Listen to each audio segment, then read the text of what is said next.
As you know, on January the 23rd, President Trump officially recognized the president of the Venezuelan National Assembly, Juan Guaido, as the interim president of Venezuela.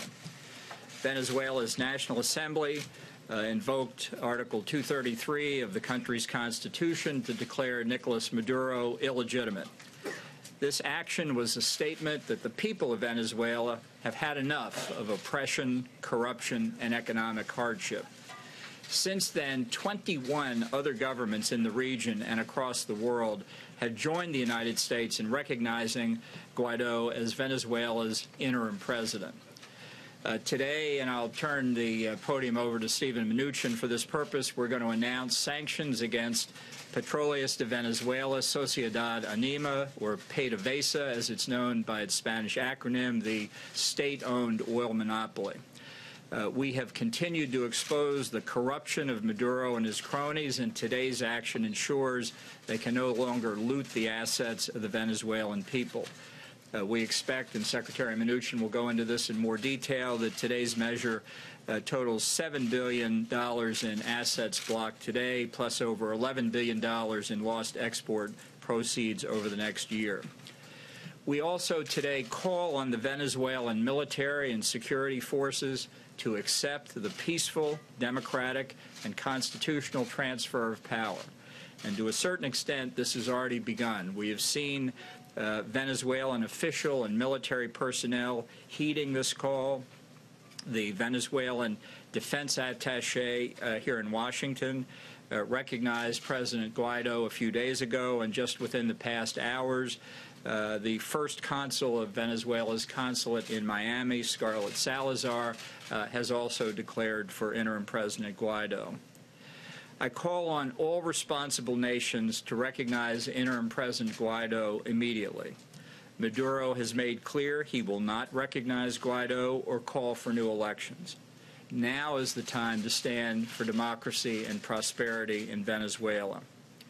I reiterate that the United States will hold Venezuelan security forces responsible for the safety of all U.S. diplomatic personnel, the National Assembly, and President Guaido.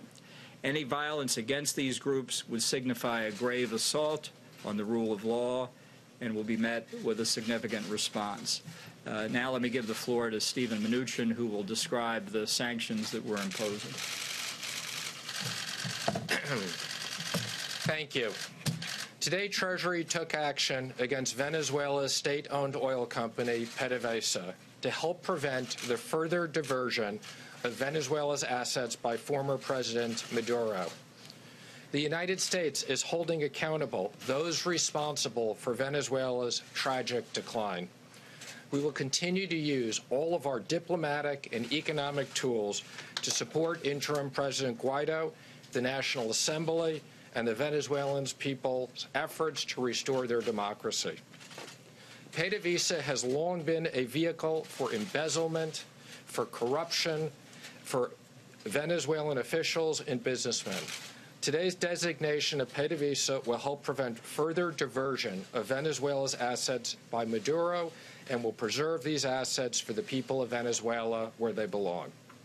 The path to sanctions relief for PDVSA is through the expeditious transfer of control to the interim president or a subsequent democratically elected government who is committed to taking concrete and meaningful actions to combat corruption.